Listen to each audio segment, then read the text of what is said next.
Yo, what's good? Welcome back to Irish Dragon Gaming. Today we're going to be talking about a topic that I don't think a lot of people understand. And it's totally understandable they don't understand because it's a very complicated topic to understand. That's why I got my smart guy glasses on, because it took some reading and a lot of numbers and a lot of things from much smarter people. But we are talking about a held item that, again, most people don't seem to really know what it does. That is this guy right here, the experience share. I have tilted so many of my teammates in solo queue at the beginning of games when I am playing a defender support with an experience share on.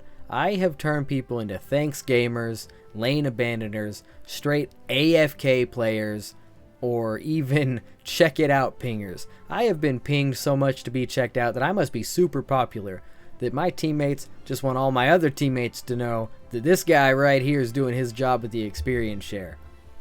Not really. It's just that they don't seem to understand what it does, so let's talk about it. And I get it. In game, we're going to look at it right here. In game, Pokemon Unite does a terrible job of actually telling you what moves and items do. Here it says, while the Pokemon has the fewest experience points on its team, it gains 5 more experience points per second. That's talking about passive experience, and that 5 is because my experience share is at the final level cap. It's leveled up at 0, 10, and 20. If your experience share is at 20, you're doing great. Don't worry about getting it to 30 unless you have nothing else to do with your enhancers. In addition, when a nearby teammate defeats a wild Pokemon, that teammate gains slightly more experience points. And, of course, the Pokemon that's holding the experience share gets the plus HP, plus movement speed. Those are the numbers that go up after 20. You get it all the way to 30, that's what it looks like. And if you're like, yeah, so the guy with the experience share gets more experience. Yeah, basically. But it's a lot more complicated than that. It doesn't matter who last hits it. Alright? That's what a lot of people don't seem to understand. So let's go over to the greatest resource that you can have as a Pokemon Unite player. Unite DB. If you're not looking at Unite DB, then you are limiting yourself on your knowledge of the game and possibly plays and strategies you could be making or builds you could be using. So here, it's way more specific. Experience share plus HP plus movement speed. And it also grants 3, 4, or 5 experience. That's the 0, 10, and 20 cap we talked about. Points per second, while the wearer has the fewest experience points on the team. Additionally, when the wearer or nearby teammates defeat a wild Pokemon, nearby teammates gain slightly more experience points from that wild Pokemon knockout. So it does not matter who gets the last hit. There's another option over here under the frequently asked questions and hidden mechanics. If you go down to experience and experience share down here at the bottom of the list, how does experience in Pokemon Unite work? It's rather complicated how Unite handles experience gain. There are some base values that work, but they are nearly always modified with at least one modifier. For in-depth explanation to this mechanic, please open the publication from the geniuses, it should say, of the Math Cord. Those guys, seriously, amazing people, that they take the time and effort to give us this kind of information.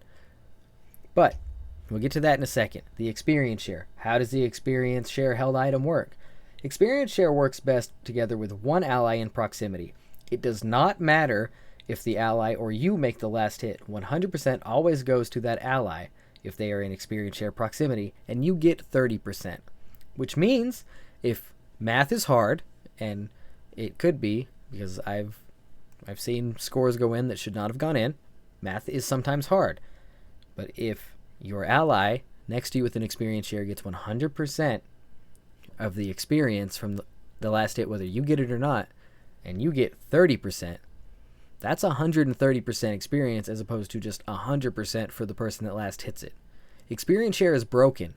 Right? It's one of the most broken items in the game. That's why nearly every Pokemon Unite professional team at the competitive level that is trying to get to Worlds has an experience share in both lanes. Because unless you are just a phenom at walking across path and taking the farm away from your enemy by last hitting it before they can get it, and you're not running an experience share, you are hindering your team, you are sacrificing level leads early to the side that has the experience share.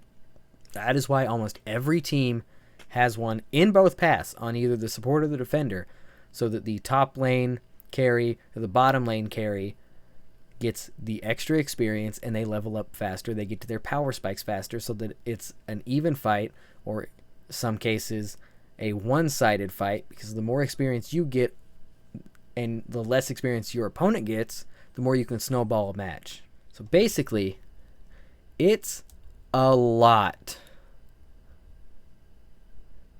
It's a lot. So we're going to just talk really quick about how experience works in Pokemon Unite. So as we know, experience is how you level up and evolve your Pokemon, gain new moves, all the good stuff. But how does it work? One way it works is passive experience. So the first 8 minutes of the match, you get 4 experience points for every second of the match, no matter what you're doing, even if you're just standing there. After the 8 minutes, the last 2 minutes of the match, in either Remote Stadium or Thea Sky Ruins, not in quick battles, just in the ranked or standard matches, you get 6 seconds, or 6 points per second.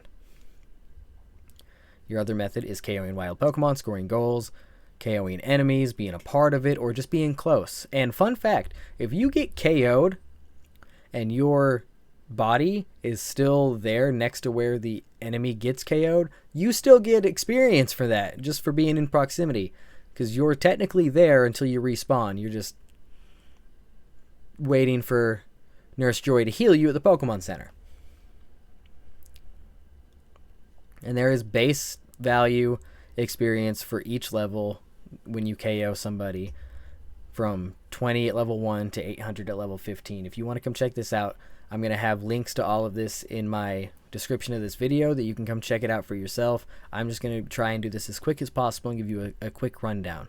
But basically, you KO Pokemon and you get experience based on their level. Say you're fighting level 9 Charizard, you knock him out, that's 360 base experience to you for KOing him.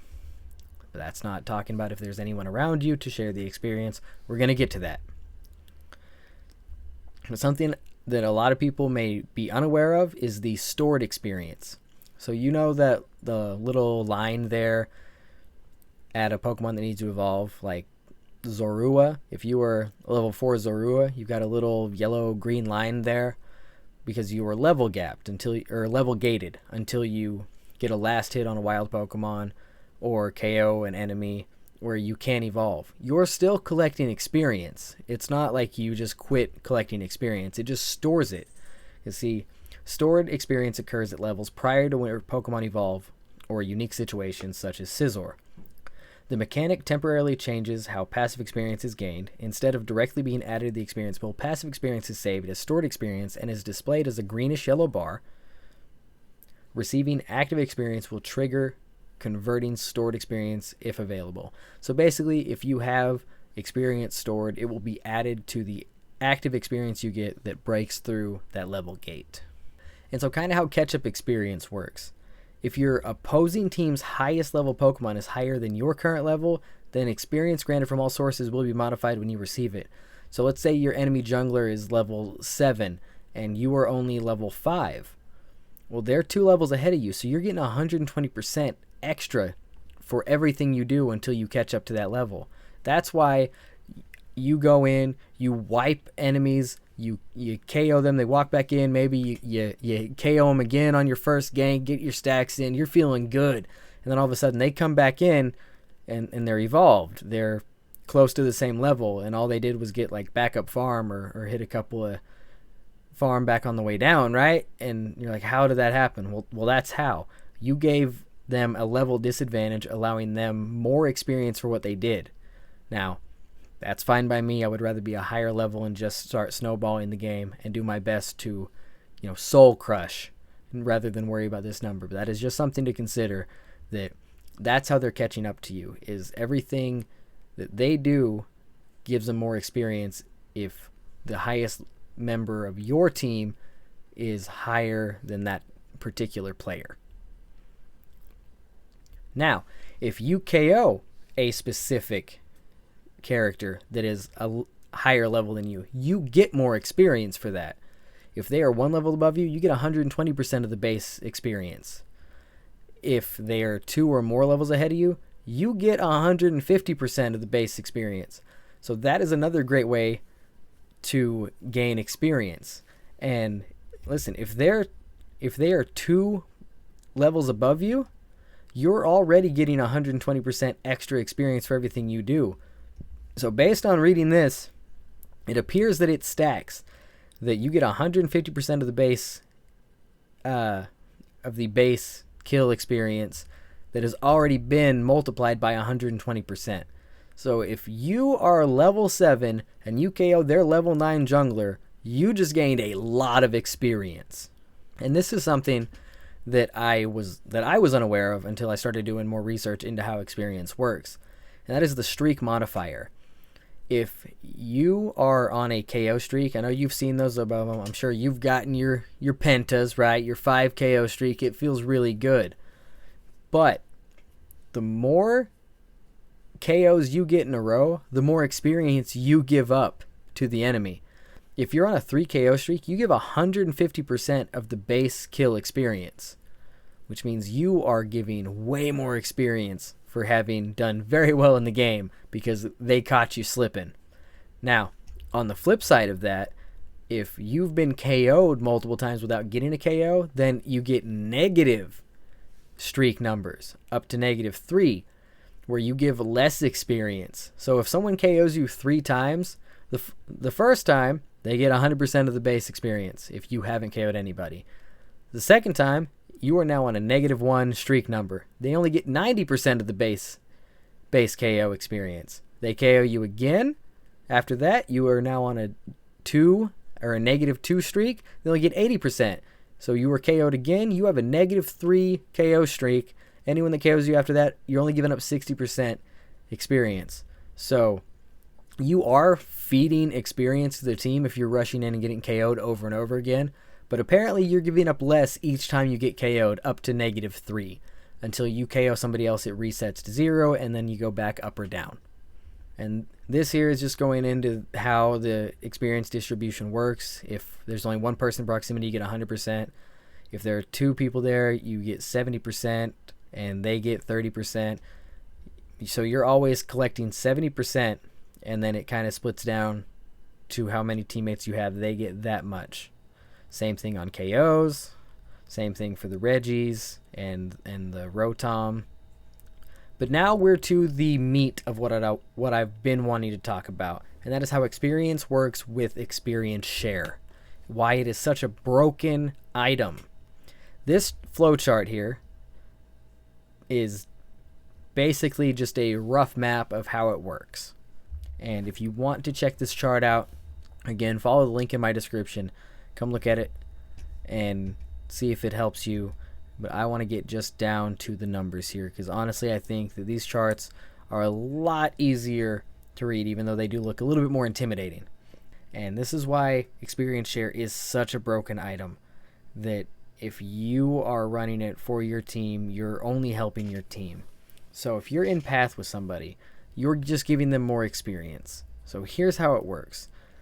And again, you can go check all of this out. Follow the link in my description. Come check out all the work these guys at the Math Cord did. They're amazing.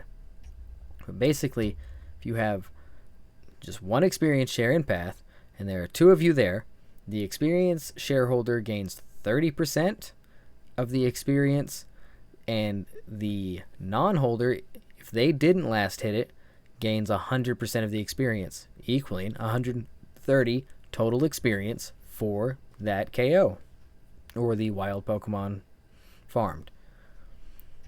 And if the non-holder gets the last hit, the non-experienced shareholder, they still get 100% of the experience. The experienced shareholder gains 30%. So what we see here, by these 2 columns here, or these 2 rows, it does not matter who gets the last hit. You're giving 100% experience to the Pokemon without the experience share, while you are only getting the additional 30%. And it does scale from that based on the amount of people there. But as you can see, the experienced shareholder always gets the additional 30%, and then it spreads it out over the amount of Pokemon that are there. The remaining 100%, You are just giving your team more farm. So yes, it's more beneficial for your team if you are using it with just one other person, but it does spread out throughout the entire team, while yes, the experienced shareholder does get overall less experience, and that is true for KOs as well, which KOs are a little bit tricky. Essentially is the same thing. If there are two of you there in proximity of the KO, the non-holder of the experience share gains 100%, the experience shareholder gains the extra 30%. And the only thing that changes a little bit is if there are 4 people there, where you get your 30% and the non-holders each get roughly 33%. So you do lose just a little bit there if there are that many people there. But if there are 5 there and the experienced shareholder gets the last hit, they get 30%. The non-holders all get 25%.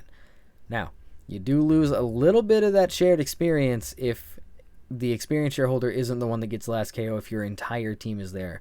As you can see, the experienced shareholder still gets 30% of it, while the non-holder gets 100% of the experience, and then it spreads out a little bit extra to everybody else. So you get more overall experience, but those without the experience share and those that didn't get the last hit do get just slightly less. So I want to take just a second here to read these credits and disclaimer, and I can't agree more with this first statement. Huge thanks to the MathCord and MathCord contributors, in particular, in alphabetical order: Bunzu, Evocron, Iant, Kyle_Fraser13, Pink XX Kiss, Krill, and Ven. These guys, truly amazing for what you've done. So thanks for watching. Again, really can't thank you enough. I just felt like this was a topic that needed to be discussed, and if you got something out of it, then I'm very happy. If there's only one person that sees this, that it's like, oh, I didn't know that's how it worked. Wow, I've really been being mean to my experience shareholder, thinking he was stealing my experience, and that's just not the case. If I changed your view of experience share, let me know in the comments, guys, and feel free to tell your friends all of this, your teammates, if you're playing with people and they don't know, share the information, spread it out, because I don't think this information gets to enough people. That's why I made this video. So I can't thank you enough for watching. Don't forget to like and subscribe, and keep living the dream.